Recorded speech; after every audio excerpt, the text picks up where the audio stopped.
आज हम estimating and costing का लेक्चर 2 हम आज रिकॉर्ड कराएंगे।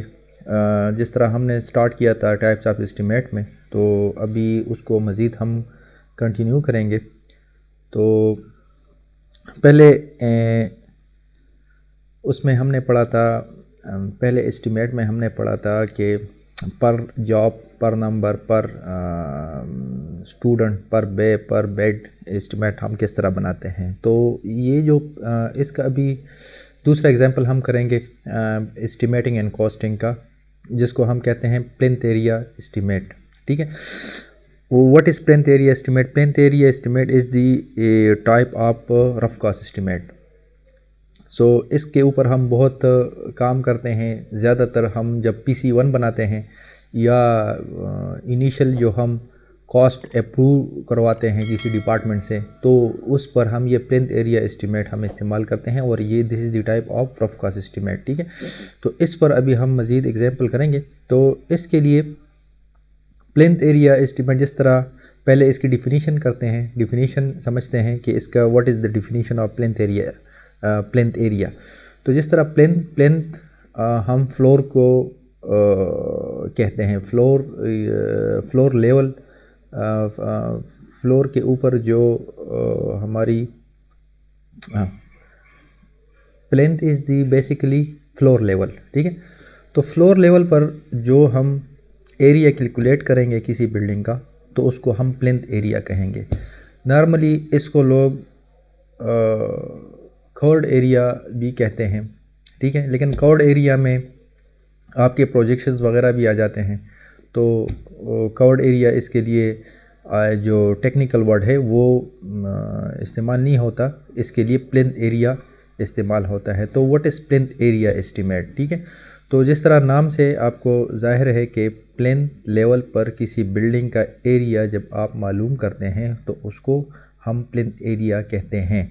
और उसी प्लिंथ एरिया को हम किसी स्टैंडर्ड रेट से या कंस्ट्रक्शन रेट से जब मल्टीप्लाई करते हैं और मज़ीद उसमें टैक्सेस वगैरह डालते हैं, तो उस एस्टीमेट को हम प्लिंथ एरिया एस्टीमेट कहते हैं। ठीक है, तो the area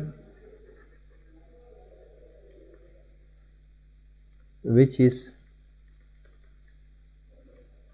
calculated at plinth level is called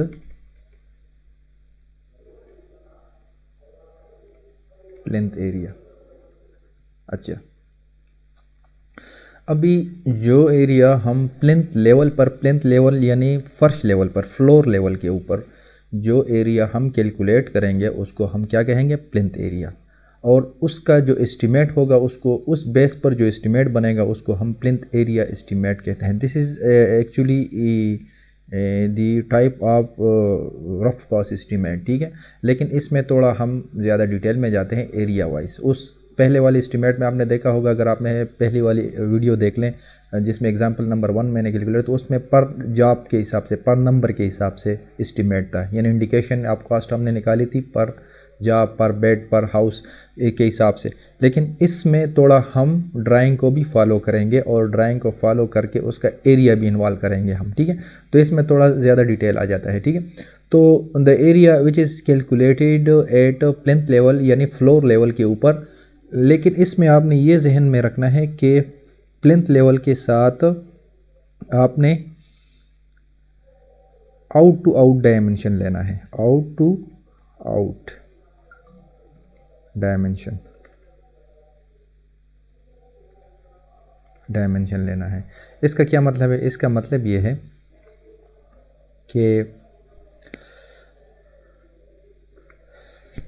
ये है कि अगर ये एक कमरा है, मैं इधर ये एक कमरा है। ठीक है, इसका इंटरनल साइज़ है 10 बाई 10। ठीक है, तो इसका इंटरनल साइज़, अभी इसका फ्लोर एरिया अगर हम मालूम करेंगे, तो इसका फ्लोर एरिया होगा 10 बाई 10। लेकिन ये क्या कहलाएगा, फ्लोर एरिया। लेकिन अगर कोई मुझसे पूछे कि इसका प्लेंथ एरिया मालूम करो, तो प्लेंथ एरिया इसका होगा out to out dimension is equal to, सबसे पहले हम लिखेंगे 10, ये इधर 10 मैंने लिख दिया, ठीक है, प्लस इस दीवार की थिकनेस है फ़र्ज़ करें 9 inch,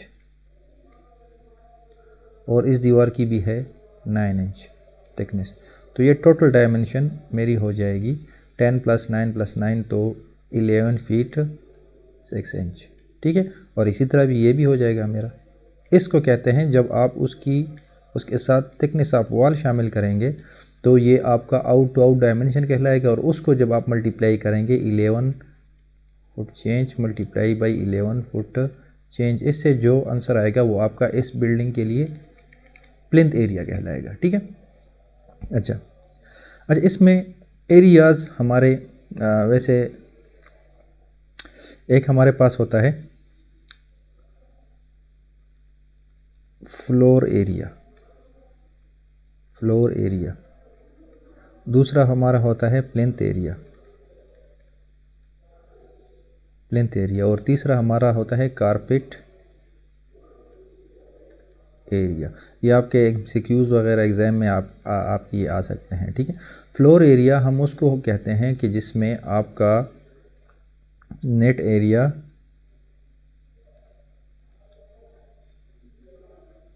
plus circulation, net area of floor, यानी फ्लोर जो आपको नज़र आता है सर्कुलेशन एरिया भी उसमें होता है, सर्कुलेशन एरिया, ठीक है। तो विजिबल फ्लोर, यानी आप पूरे बिल्डिंग में आप जाएंगे और उसका फ्लोर जो आपको नज़र आ रहा है और उसको आप जब कैलकुलेट करेंगे तो उसको हम फ्लोर एरिया कहेंगे। प्लिंथ एरिया के साथ floor area plus occupation of walls ये भी शामिल हो जाए, जिस तरह इधर हमने कर दिया था। कारपेट एरिया जो होता है,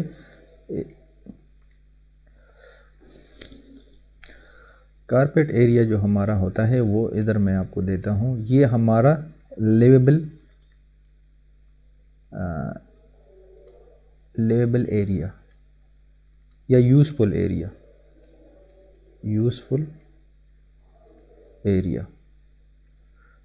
इधर भी एरिया लिख दें, ठीक है। तो कारपेट एरिया हमारा वो होता है जो यूज़फुल होता है या लेवेबल एरिया होता है। इस तरह ये इस रूम का अगर आप देख लें तो ये 10x10 जो है ना, ये इसका कारपेट एरिया कहलाएगा। इसका ये फ्लोर एरिया भी है, लेकिन अगर इसके साथ कोई बरामदा है साथ में, ठीक है, तो उसका भी अगर है तो वो लेवेबल एरिया में नहीं आएगा क्योंकि वो सर्कुलेशन में है, ठीक है। तो सर्कुलेशन में जो एरिया इसके साथ हम शामिल करेंगे तो वो उसका फ्लोर एरिया कहलाएगा। यानी पूरे बिल्डिंग में सर्कुलेशन और लिवेबल को आप जब प्लस करते हैं तो उसको हम कहते हैं फ्लोर एरिया। अगर उसके साथ ऑक्यूपेशन ऑफ वॉल भी हम करते हैं तो वो उसको हम प्लिंथ एरिया कहते हैं। और कारपेट एरिया वो होता है जो आपका लिवेबल, यानी जिस पर्पस के लिए जो बिल्डिंग बनी है तो उसको हम कारपेट एरिया कहते हैं। यानी एक कमरे में आप बैठे हैं तो उसका अंदर वाला जो साइज़ आपको नज़र आ रहा है बरामदे के अलावा, गैलरी के अलावा, तो वो आपका फिर कारपेट एरिया कहलाएगा। इस पर भी हम एग्जांपल करेंगे। Plinth area, floor area, plinth area पर अभी कर रहे हैं, आगे भी हमने एग्जांपल करने हैं, तो ये इंशाल्लाह आपके लिए फिर इजी होगा, ठीक है। तो अभी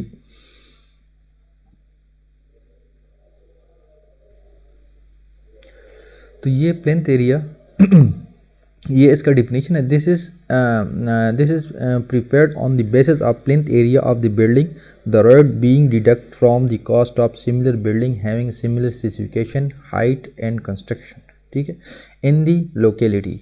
Plinth area estimate is calculated by finding the plinth area of the proposed building and multiplying by plinth area rate. The plinth area should be calculated for the covered area of the building by taking external dimension at the floor level, जिस तरह मैंने आपको बताया। अच्छा, इसमें एक पहले इन्होंने बात लिखी है ये वाली कि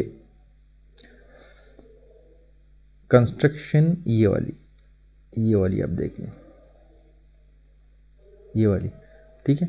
और सिमिलर स्पेसिफिकेशन, जिस तरह पहले वाले एग्जांपल में हमने किया था कि जो रेट आप डिडक्ट करेंगे, डिडक्टिबल जो आप रेट ड्राइव करेंगे प्लेंथ एरिया या पर यूनिट एरिया, जो आप रेट कंस्ट्रक्शन रेट जो ड्राइव करेंगे, उस सिमिलर स्पेसिफिकेशन और हाइट का भी आप उस पर कंसिड्रेशन रखेंगे, ठीक है। तो आगे अगर हाइट चेंज होती है तो उसके लिए एक और मेथड है, वो भी हम एग्जांपल करेंगे, लेकिन ज़्यादा अगर डिफरेंस आ रहा है, ठीक है। तो इसमें से आपने सिमिलर स्पेसिफिकेशन और इसका, तो जो आपका प्लेंथ एरिया रेट होगा, जिसको आपने प्लेंथ एरिया से मल्टीप्लाई करके इंडिकेशन ऑफ कास्ट निकालनी है, तो वो सेम स्पेसिफिकेशन वाली बिल्डिंग होनी चाहिए। यानी रेजिडेंशियल बिल्डिंग, अगर आप रेजिडेंशियल बिल्डिंग का अप्लाई करते हैं, कंस्ट्रक्शन रेट इस्तेमाल करते हैं, तो वो जो आप प्रोपोज बिल्डिंग है, जो आप बना रहे हैं, ठीक है, तो वो भी रेजिडेंशियल होनी चाहिए। और अगर वो फ्रेम स्ट्रक्चर है तो ये भी फ्रेम स्ट्रक्चर होनी चाहिए, अगर वो ब्रिक कंस्ट्रक्शन है तो ये भी ब्रिक। इस तरह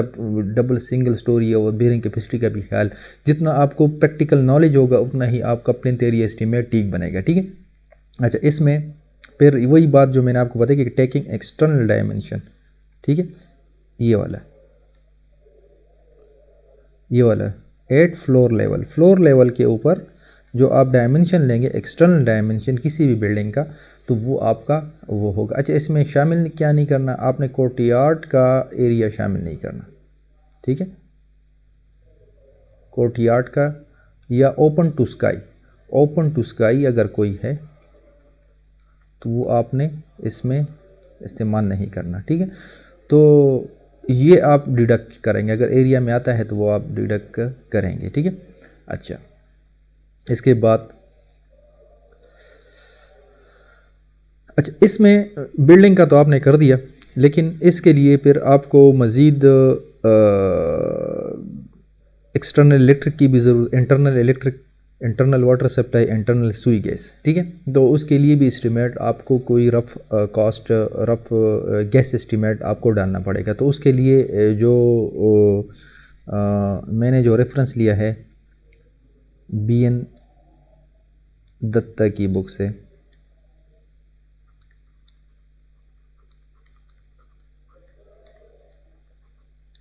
BN दत्ता की बुक से एस्टीमेटिंग एंड कॉस्टिंग, तो उसमें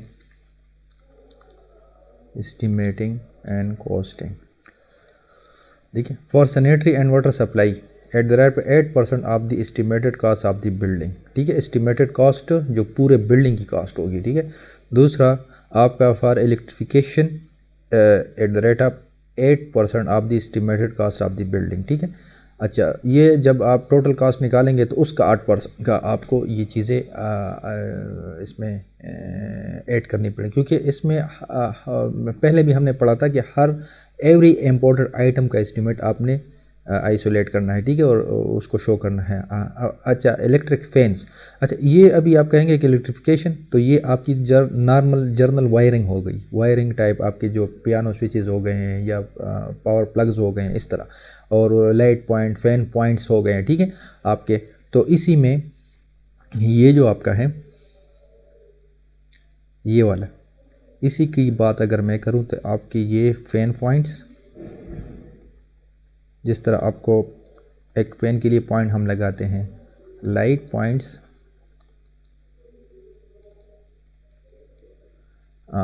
दूसरा आपका पावर प्लग्स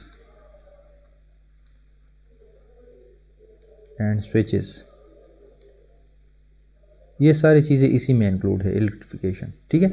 तो इसमें से आपका वायर वगैरह भी आएगा कि उसकी जो इंटरनल आपकी पाइपिंग है, वायर पाइप्स, ये सारा इसी 8% में कवर हो जाएगा, ठीक है। क्योंकि मुझे तो एक्सपीरियंस है इसका, ये इसमें कवर हो जाता है। लेकिन इलेक्ट्रिक फैंस वो आइटम वाइज थोड़े कॉस्टली होते हैं, तो उसके लिए आपने अलग 4% जमा करने हैं। यानी अगर आपने देखा है कि कोई किसी बिल्डिंग में आपने बना दिया, उसमें 50 फैंस लग रहे हैं या 200 फैंस लग रहे हैं, या हॉस्टल आप बना रहे हैं 300 स्टूडेंट के लिए, तो उसके लिए 150 फैंस की ज़रूरत है, वो आप 150 का अलग एक एस्टीमेट देंगे, वो 4% के हिसाब से देंगे, ठीक है।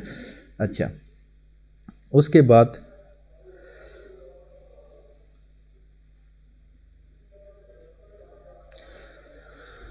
अच्छा ये वाला जो आपका है ये तो आपका एक्सटर्नल बिल्डिंग के लिए, यानी internal electric and water supply and Sui gas के लिए। सुई गैस का इधर मेंशन नहीं है, सुई गैस का मैं इधर लिख देता हूँ, वो भी 4% होता है, 4%, ठीक है, वो भी 4% हम नॉर्मल लेते हैं, ठीक है, सुई गैस का। अभी रफ कास्ट ये इंटरनल तो आपने डाल दिए, ठीक है, इंटरनल ये बिल्डिंग में जो ज़रूरी है, जो शेड्यूल ए या वर्क आर्डर नंबर 1 का पार्ट होता है, ठीक है। तो ये जो एस्टीमेट है, rough cost estimate for external services, electric supply, water supply, footpath, drain वगैरह, तो ये भी ज़रूरी चीज़ें होती हैं एक बिल्डिंग को स्टार्ट करने के लिए, ठीक है। इसके बगैर आपका बिल्डिंग काम नहीं करेगा, ठीक है, क्योंकि आपको एक्सटर्नल इलेक्ट्रिक भी प्रोवाइड करनी पड़ेगी, मीटर भी लगाना पड़ेगा आपको, बाहर से जो आपकी मेन लाइन पानी की चल रही है उससे भी कनेक्शन भी लेना होगा, इस तरह सुई गैस का भी आपको लेना पड़ेगा, फुटपाथ भी बनानी पड़ेगी कोई इस तरह ज़रूरी। तो उसके लिए गवर्नमेंट सेक्टर में अगर आप काम करते हैं तो ये सारी चीज़ें आपको बनानी पड़ेंगी, ठीक है। तो उसके लिए फिर आपको कुछ मज़ीद इंडिकेशन ऑफ कास्ट में आपको मज़ीद कास्ट की ज़रूरत पड़ती है, ठीक है। तो वो इसके लिए all external services should be added at the rate of 10% of the building cost. अच्छा, ये बिल्डिंग कॉस्ट जो इंक्लूडिंग दीज, इसके साथ जो आपका एस्टीमेट बनेगा, जो आपने इसका भी एस्टीमेट बना दिया और साथ में फिर आपने फ़र्ज़ करें बिल्डिंग कॉस्ट भी ऐड कर दी, तो टोटल जो कास्ट बनेगी, इसको मैं अगर ए का नाम दूं और इसको मैं बी का नाम दूं, ये जो टोटल है बी का, इससे फ़र्ज़ करें सी आ गया, ठीक है। तो सी का ये आपका बिल्डिंग कास्ट हो जाएगी, इसका 10% आप इसका लेंगे, ठीक है। तो ये ए बी सी और ये आ गया आपका फ़र्ज़ करें डी, तो ए बी और डी जब आप करेंगे या सी प्लस डी जब आप करेंगे तो ये टोटल कास्ट हो जाएगी आपकी, ठीक है। अच्छा, तो इस तरह का आपका इंडिकेशन ऑफ कॉस्ट बनेगा। इस पर हम अभी मज़ीद एग्जांपल कर रहे हैं, एग्जांपल करेंगे तो आपको इसमें समझ आ जाएगी, ठीक है। अभी एग्जांपल हमारे पास है, अभी इसमें हमने ये जो एग्जांपल है इसको पहले समझ लें और बाद में इसका हम नक्शा भी देखेंगे, ठीक है। मेन प्लान भी, लाइन प्लान भी मैंने बनाया है, ठीक है, आपके लिए। अच्छा, prepare rough cost estimate for a building from a given line plan, assume construction rate 26,900 per square metre and construction rate for boundary wall at the rate of, पहले इसमें देख लेते हैं कि इसका लाइन प्लान क्या है। ये आपका एक नक्शा है, लाइन प्लान, ठीक है। इसमें ये 4 कमरे हैं, एक कमरा ये है, एक ये है, एक ये है और ये पोर्च है।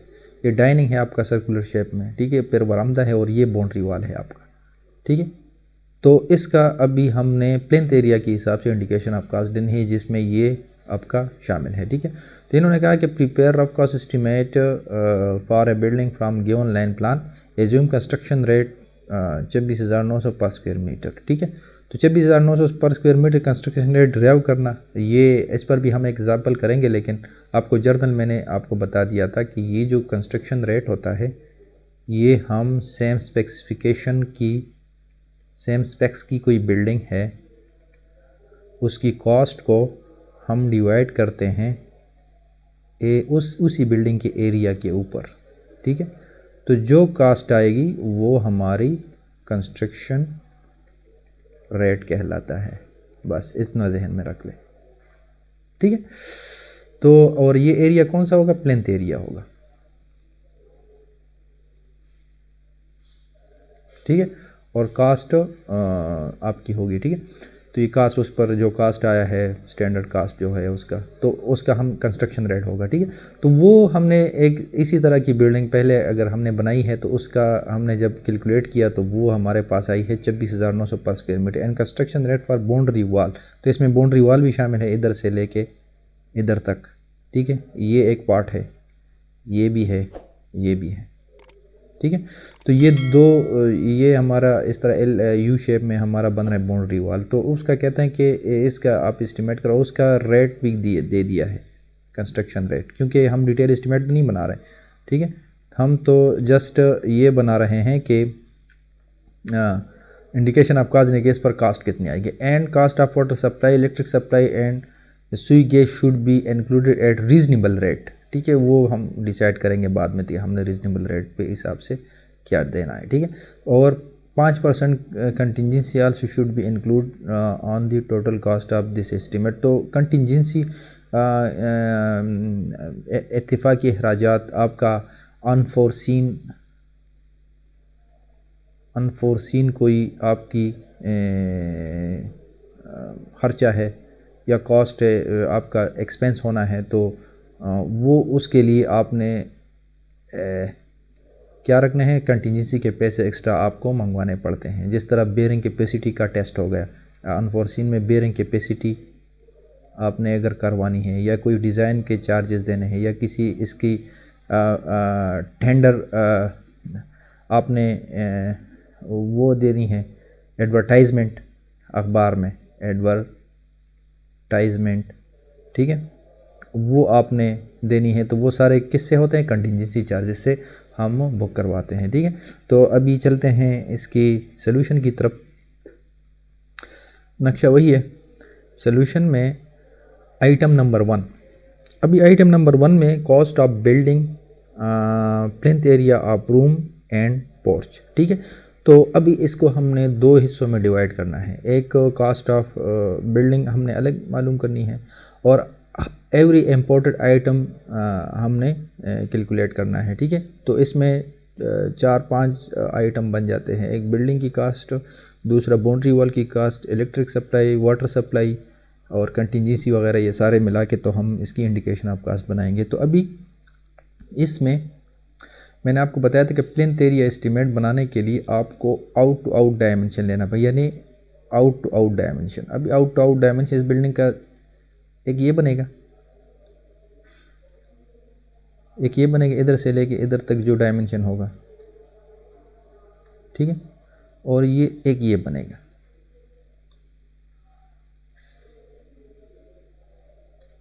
एक आपका ये बनेगा, और ये एरिया जो है ना, ये आपको मैंने बताया था कि ये जो एरिया है ये डिडक्शन हमने करना है, इसको कैलकुलेट नहीं, क्योंकि इधर आपका फ्लोर है नहीं, ठीक है। तो अभी इसका डायमेंशन बन रहा है इस तरह।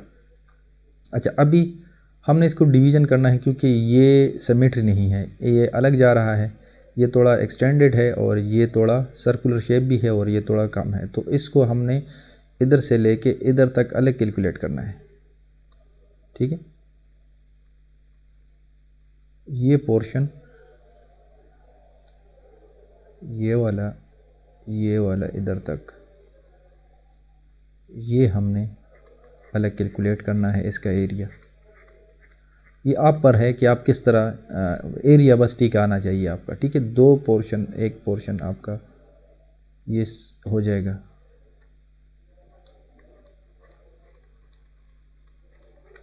और एक ये पोर्शन हो जाएगा आपका। ये टोटल, ये इसको मैं 1 का नाम दे देता हूँ, इसको मैं 2 का नाम दे देता हूँ, और इसको मैं 3 का नाम दे देता हूँ। ये 3 एरिया जब हम कैलकुलेट करेंगे तो इसका प्लिंथ एरिया हमारे आ जाएगा, और वो भी आउट टू आउट डायमेंशन के साथ। तो अभी सबसे पहले तो हमने इधर कैलकुलेट करना है कि इसमें वॉल्स कितने हैं, 1 2 3 4 5, ठीक है। 5 तो वॉल है, और 30 सेंटीमीटर फॉर एग्जाम्पल इसकी थिकनेस है, वॉल थिकनेस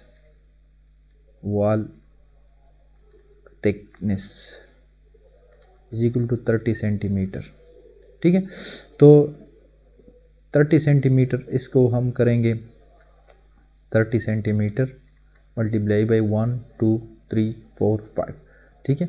तो 5 से तो ये आ जाएगा, ठीक है।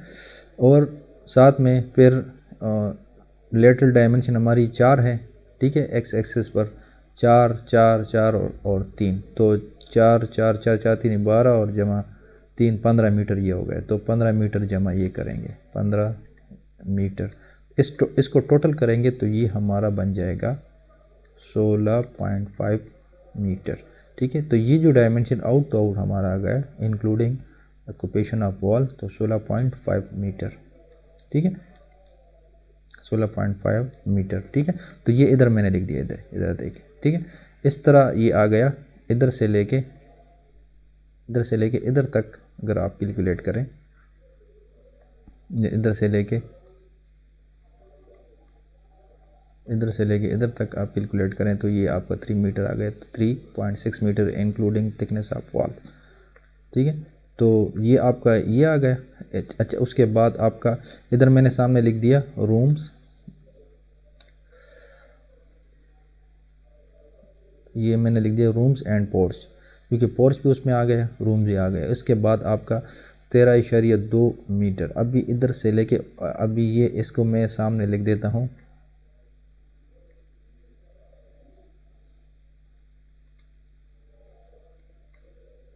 इसको 1 में लिख देता हूँ। ठीक है, इस तरह 1। अभी 2 मैंने कैलकुलेट करनी है, तो 2 के लिए जस्ट इधर तक मैंने आना है। तो इधर तक मेरा जो एक्स एक्सेस पर डायमेंशन है, तो दीवारें कितनी है, 1 2 3 4, 4 को 30 सेंटीमीटर से मल्टीप्लाई करूँगा, उससे जो आंसर आएगा, तो साथ में ये 4 जमा 4 8 एंड जमा 4 12 के साथ दीवारों की थिकनेस जमा करूँगा, तो मेरी ये वाली डायमेंशन आ गई 13.2 मल्टीप्लाई बाई 2.8, तो 2.5 इसकी इधर से लेके इधर तक है, और साथ में ये एक थिकनेस की वॉल की थिकनेस हम ऐड करेंगे 0.30, तो 2.8 हो जाएगा। तो इसका एरिया भी हमारे पास ये आ गया, और ये इसको हम कहते हैं ये 2 वाला एरिया हो गया। ठीक है, इसके बाद आपका सर्कुलर पोर्शन। ठीक है, तो सर्कुलर पोर्शन आप देख लें उसका, एक मिनट,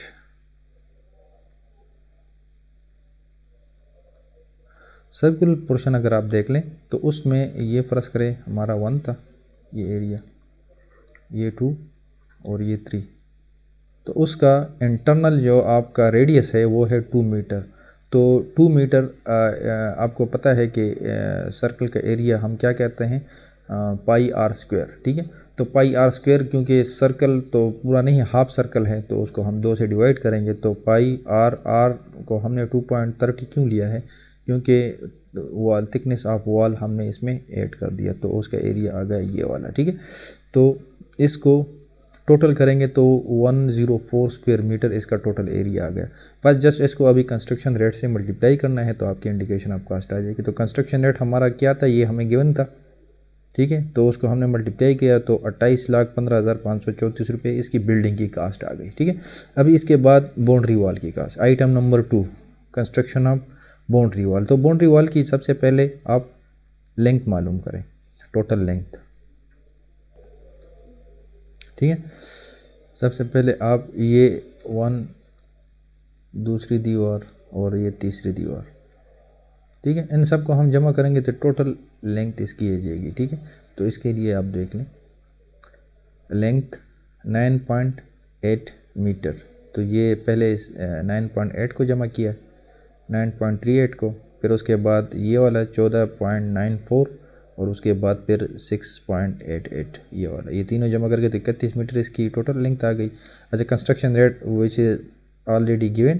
ठीक है, तो ये 13,776 रुपये पर मीटर वो भी हमने स्टैंडर्ड रेट से निकाल दिया। तो उसको जब हमने मल्टीप्लाई किया लेंथ को इसके साथ, तो इसका आ गया 4,29,811 इसकी कास्ट आ गई। ठीक है, अच्छा, इसके बाद इधर तक आई थिंक आप समझ गए। अच्छा, एरिया कास्ट ऑफ बिल्डिंग और कास्ट ऑफ बाउंड्री वॉल ये हमने दोनों कैलकुलेट कर दिए।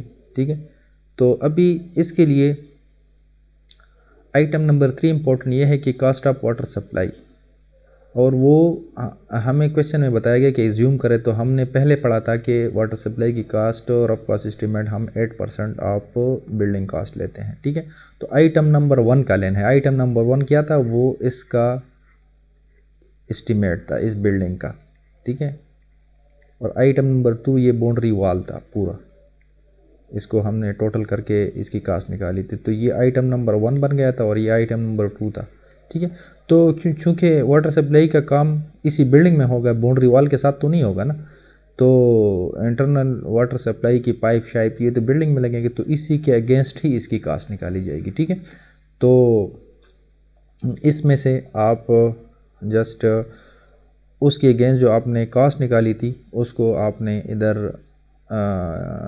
उसके साथ 8% मल्टीप्लाई करना है, तो आपके पास 2,25,228 रुपये उसकी कास्ट आ गई। ठीक है, अच्छा, ये इजी है। इसके बाद item number 4 cost of electric supply, वही सेम आपका आएगा।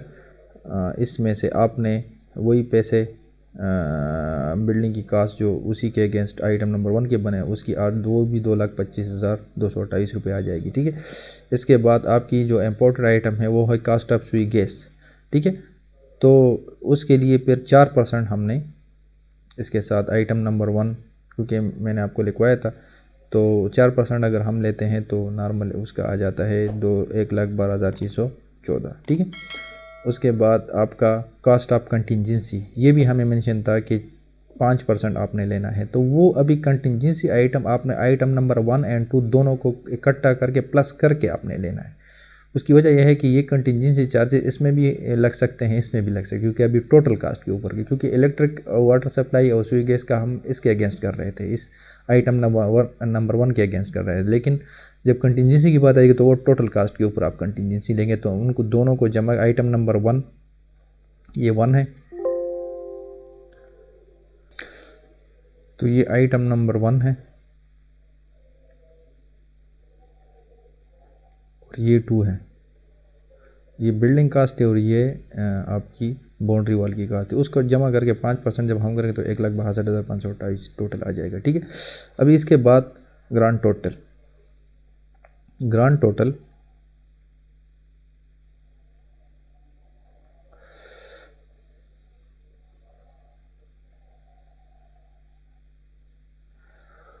टोटल हम सबको जमा करेंगे, इसको जमा करेंगे, इसको करेंगे, जो हमारे पास पैसे आए हैं, ठीक है, ये वाले, ठीक है, इन सबको जमा करके और साथ में बिल्डिंग और बाउंड्री वॉल की कास्ट लगा के, तो जो टोटल कास्ट आएगी वो हमारी 39,70,493, और इसको से आर करते हैं तो 3.970 मिलियन इसकी इंडिकेशन ऑफ कास्ट बनेगी। तो ये जो पैसे हैं इसकी हेल्प से आप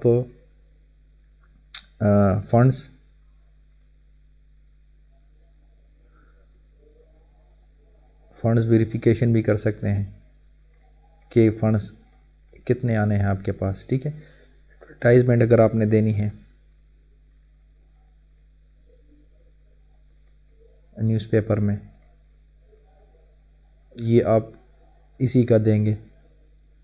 दूसरा ये है, आपको ये भी पता चला है कि इसके लिए फ़ंड्स गवर्नमेंट के पास है या नहीं है, या मिलेंगे या नहीं है। तो ये इस तरीके से जो एस्टिमेट बनता है उसको इंडिकेशन ऑफ कास्ट और rough cost estimate, indication of cost through rough cost estimate कहते हैं, ठीक है। तो आई थिंक आपको इसमें काफ़ी आपने सीख लिया होगा। तो आपके जहन में कोई क्वेश्चन है तो मुझे ज़रूर कमेंट में बताएं। नेक्स्ट वीडियो में हम किसी और एग्जांपल के साथ रफ कास्ट एस्टिमेट, क्योंकि अभी हमारा रफ कास्ट एस्टिमेट अभी ख़त्म नहीं हुआ, क्योंकि अभी चैप्टर काफ़ी लंबा है, इसमें हमने मज़ीद 2-3 एग्जांपल टच करने हैं, उसके बाद फिर हम डिटेल एस्टिमेट पर बनाए जाएंगे। तो आपका कोई क्वेश्चन हो कोई इस तरह, तो आप मुझे ज़रूर से एक और रिक्वेस्ट है कि चैनल को सब्सक्राइब करें, लाइक करें, शेयर करें, ठीक है, तो ताकि हमारी नई जो हम वीडियोस लेक्चर रिकॉर्ड करते हैं वो आपको टाइमली मिल सके, ठीक है। तो नेक्स्ट वीडियो में मिलते हैं। Good luck.